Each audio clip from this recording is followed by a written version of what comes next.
Halo, jumpa lagi di Liputan 1. Buat adik-adik yang ingin mendaftar di SMK Negeri 3 Merauke, kita sudah membuka pendaftaran ya, dan kita menyediakan 15 kompetensi keahlian yang bisa kalian pilih. Seperti apa penjelasan untuk setiap jurusan, kita langsung terhubung dengan reporter kita di lapangan. Silakan Tri, laporannya. Pak, saya mau nanya nih, sebenarnya apa sih itu jurusan elektronika? Ya. Jadi jurusan elektronika adalah jurusan yang belajar di bidang elektronika, khususnya barang-barang elektronika yang boleh kita perbaiki, contohnya misalkan televisi, radio, dan alat-alat elektronika lain. Pada bidang elektronika di SMK Negeri 3, kita banyak belajar juga tentang sistem kendali. Jadi di sini juga kita coba menerapkan teknologi-teknologi terbaru, terutama khususnya seperti HP dan TV-TV LED, itu coba kita masukkan di dalam program belajar di SMK 3 khususnya di elektronika. Dalam program pembelajaran, kita coba menerapkan apa yang ada di dunia industri, sehingga anak-anak kelak keluar dari SMK Negeri 3 khususnya elektronika bisa membangun usaha mandiri khususnya bidang elektronika, misalkan servis ataupun ikut di tempat industri yang bekerja di bidang elektronika. Mungkin itu saja yang kami bisa sampaikan. Terima kasih. Pak Guru, saya mau nanya nih, sebenarnya apa sih itu jurusan listrik? Ya. Jurusan nama prodinya, ya, program keahlian adalah ketenaga listrikan. Nah, di ketenaga listrikan itu ada 2 kompetensi keahlian. Satu teknik instalasi tenaga listrik dan satunya teknik pendingin. Di teknik instalasi tenaga listrik itu pasang instalasi, pasang untuk rumah biasa, rumah tinggal, pasang untuk industri, dan juga pasang untuk di bangunan-bangunan bertingkat, kantor, swalayan, gedung olahraga, dan sebagainya. Itu di jurusan teknik instalasi tenaga listrik. Kemudian untuk teknik pendingin, itu spesifikasinya nanti bagaimana bisa pasang AC, menservis AC, bahkan pada AC yang sifatnya bukan hanya untuk rumah gitu ya, tapi untuk kantor-kantor yang dia butuh AC sentral, pendingin pengatur udara secara sentral, bangun-bangun besar, toko-toko swalayan, kantor-kantor besar itu butuh pendinginan yang tersentral. Atau juga untuk yang sifatnya bisnis, ada untuk ya, gedung olahraga yang perlu pendingin, perlu AC, perlu tata udara seperti itu. Atau juga yang di pabrik-pabrik pengalengan ikan itu juga perlu yang namanya cold storage gitu. Itu semuanya dipelajari di teknik pendingin. Itu di jurusan kita saat ini di ketenaga listrikan baru 2, teknik instalasi tenaga listrik dan teknik pendingin. Terima kasih, Pak. Ya, kembali. Ya, terima kasih. Pak, saya mau nanya nih, apa sih itu jurusan otomotif? Ya, jurusan otomotif adalah jurusan di SMK Negeri 3. Jadi jurusan otomotif, teknik otomotif itu dia terbagi menjadi 2 jurusan atau kompetensi keahlian.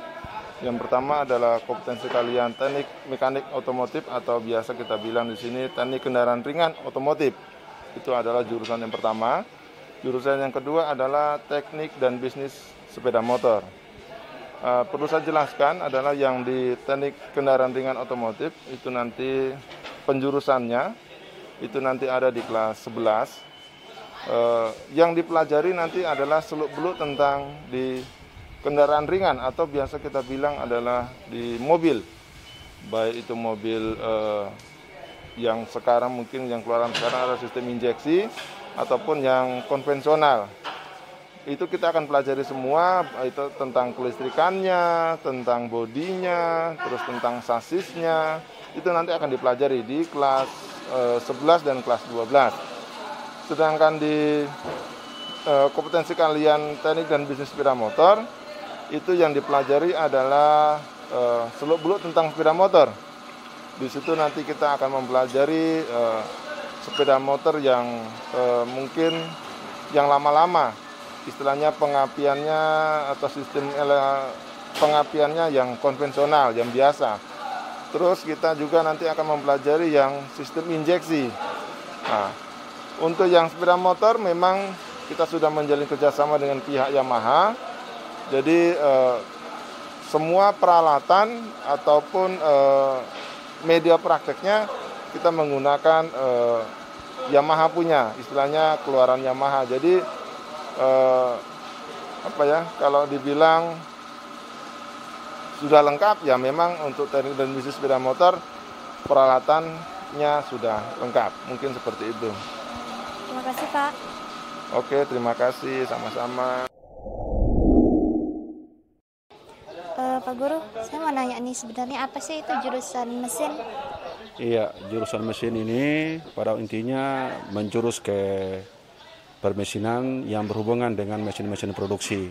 Iya, di dalam penjurusan mesin ini, untuk kelas 1 belum ada penjurusan. Setelah Anda di kelas 2 dibagi penjurusan menjadi jurusan teknik permesinan dan teknik pengelasan.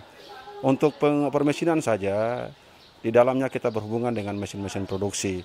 Iya, barang-barang yang belum dihasilkan di mesin-mesin produksi ini untuk menghasilkan barang-barang yang didapat diproduksi. Untuk permesinan, kita bisa lihat di dalam yang tadi sudah disampaikan di shooting oleh teman-teman sendiri, bahwa itu yang digunakan untuk permesinan untuk melakukan praktek selama ini. Untuk jurusan teknik pengelasan, ya kita berkaitan dengan barang-barang produksi. Iya, kalau kita lihat banyak di rumah itu ada kanopi, ada tralis, ya ada pagar, itu bisa hasil karya dari anak-anak kita sendiri di SMK 3 dari jurusan pengelasan. Iya, bagi yang berminat, yang kalau teman-teman atau adik-adik yang mau jurusan permesinan, jangan salah pilih, karena di SMK 3 ini ada jurusan permesinan dan jurusan otomotif. Otomotif itu berkaitan dengan mesin-mesin kendaraan. Tapi kalau untuk permesinan berhubungan dengan mesin-mesin produksi. Itu saja sekilas dari saya sebagai ketua jurusan program studi teknik mesin. Pak, saya mau nanya nih, sebenarnya apa sih itu jurusan bangunan? Ya, baik, terima kasih. Ya, jadi program keahlian teknik bangunan yang disebut sekarang sebagai program keahlian teknik konstruksi dan properti itu terbagi dua. Yang pertama adalah program atau kompetensi keahlian bisnis konstruksi dan properti yang dulu disebut dengan teknik konstruksi batu dan beton, dan yang kedua adalah program keahlian desain pemodelan dan informasi bangunan disingkat DPIB yang dulu disebut dengan program keahlian gambar bangunan. Untuk program keahlian bisnis konstruksi dan properti itu mempelajari tentang konstruksi bangunan. Ya, jadi mulai daripada perencanaan bangunan sendiri, survei teknik bangunannya, kemudian desain bangunannya, sampai pada pembuatan atau visi bangunan itu sendiri. Jadi pada dasarnya untuk bisnis konstruksi dan properti itu lebih mengarah atau konsentrasinya kepada konstruksi bangunannya.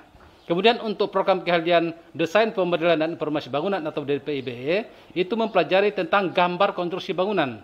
Ya, seperti di sini anak-anak sudah mulai menggambar, ini merupakan uji kompetensi, hasilnya ada di belakang, itu adalah hasil daripada anak-anak. Jadi konsentrasinya untuk program keahlian DPIB atau desain pemodelan dan informasi bangunan adalah gambar konstruksi bangunan. Baik secara manual, gambar secara manual, maupun secara menggambar secara aplikasi atau software menggunakan ada yang disebut dengan AutoCAD, kemudian menggunakan software SketchUp, ada namanya, ya masih banyak lagi. Nah, namun untuk kita di sini yang kita berikan kepada anak-anak adalah sementara kita berikan software aplikasi AutoCAD dan aplikasi SketchUp. Ya. Jadi pada dasarnya kompetensi keahlian BKP atau Bisnis Konstruksi dan Properti dan program keahlian Desain Pemodelan dan Informasi Bangunan itu pada dasarnya sama. Ya, cuma mungkin dan konsentrasinya mungkin yang berbeda sedikit. Ya, kalau misalnya untuk BKP mungkin ya banyak di lapangan karena itu menyangkut fisik bangunannya. Kemudian untuk DPIB mungkin lebih banyak untuk mendesain gambar arsitekturnya. Mungkin begitu. Terima kasih Bapak. Ya, sama-sama. Ya, baik, terima kasih. Selamat siang Bapak. Selamat siang. Bapak bisa dijelaskan mungkin dalam program studi keahlian TKI itu ada jurusan apa-apa saja sih? Ya, baik, terima kasih. Untuk jurusan TKI ya atau Teknik Komputer dan Informatika itu kita di SMK Negeri 3 Merauke sudah membuka 3 jurusan. Yang pertama adalah TKJ, kemudian yang kedua multimedia, dan yang ketiga adalah RPL ya. Nah, TKJ sendiri, jurusan TKJ ini adalah jurusan Teknik Komputer dan Jaringan, yang mana nanti di dalamnya itu kalian akan mempelajari tentang bagaimana men-setting untuk membentuk sebuah jaringan ya. Jadi kalian akan belajar tentang perangkat keras jaringan seperti hub, switch, router, dan lain sebagainya. Intinya di situ kalian akan disetting untuk menjadi seorang admin jaringan ya, seperti itu. Kemudian yang di multimedia ya, jurusan multimedia yang kedua itu adalah jurusan yang mana nanti di dalamnya kalian akan mempelajari tentang fotografi. Jadi bagaimana cara setting kamera untuk menghasilkan foto yang bagus ya dengan angle-angle-nya tentunya. Selain itu juga kalian akan mempelajari tentang videografi ya, bagaimana teknik menghasilkan video yang bagus ya dengan settingan perangkat kerasnya. Selain itu juga kalian akan mempelajari tentang animasi 2 dimensi dan animasi 3 dimensi. Kalian akan membuat sebuah proyek-proyek sederhana nantinya di dalamnya. Nah, selain itu di multimedia juga kalian akan mempelajari tentang desain grafis ya, macam buat poster dan lain sebagainya. Intinya kalau di multimedia banyaklah yang akan kalian dapatkan ya, dari mulai fotografi, videografi, animasi sampai dengan desain grafis. Kemudian jurusan yang ketiga yaitu jurusan RPL. RPL itu adalah rekayasa perangkat lunak. Inti dari jurusan ini adalah kalian akan mempelajari bagaimana cara membuat sebuah aplikasi, baik itu berbasis web, desktop maupun berbasis Android ya. Intinya di RPL ini tidak jauh dari yang namanya coding atau membuat sebuah program. Kira-kira seperti itu 3 jurusan TKI di SMK Negeri 3 Merauke. Oke, terima kasih Bapak atas waktunya sudah mau meluangkan waktu bersama saya di wawancara ini. Sama-sama, Dek. Baik, terima kasih Tri atas laporannya. Oke, buat adik-adik yang ingin mendaftar, silakan kalian bisa langsung mengakses di halaman situs resmi sekolah kami, yaitu di www.smkn3merauke.sch.id, atau kalian bisa lihat di bagian bawah ya. Nah, di situ bisa kalian mendaftar, oke? Sampai ketemu di liputan 1. Jangan lupa di subscribe.